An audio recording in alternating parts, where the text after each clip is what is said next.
kaikki ja tervetuloa uuden videon pariin. Ja tänään mä aion esitellä teille mun ja mun ponin Tuiskun varusteet. Kuuluu se mönkkärin äänen? Kuulen. Te ette varmaan kuule sitä tähän. Mutta multa on tosiaankin pyydetty varusteiden esittelyvideota siitä lähtien, kun Tuisku tuli mulle, eli 6 kuukautta sitten. Mutta näitä tavaroita on pikkuhiljaa kertynyt, ja silloin kun Tuisku tuli, niin meillä ei ollut läheskään kaikkia tavaroita, mitä niinku tarvis.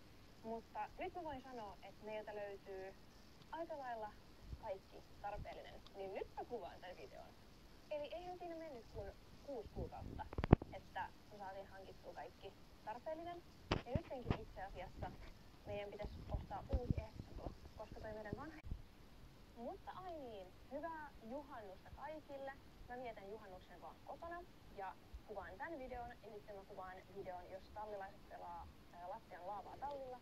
Mut nytten mennään näihin varusteisiin. Ja mä ajattelin, että voisin ensin esitellä mun ratsastusvarusteet ja sitten mennään Tuiskun kamoihin.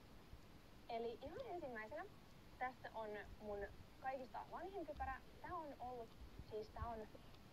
varmaan tosi vanha ja mun äiti on käyttänyt tätä kans tosi paljon.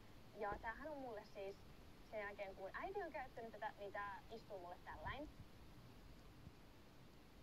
Tää niin kun on mulle hieman iso, niin tämmönen kypärä mikä heiluu tän verran päässä, niin ei oo kovin turvallinen. Niin ihan sen takia uusi kypärä. Ja tässä Charles Owenissa ei oo mitään säätöjäkään tuolla takana. Mutta joo, mun tän hetken kypärä, mitä mä käytän eniten, on myös Charles Owen, mutta on uudempi.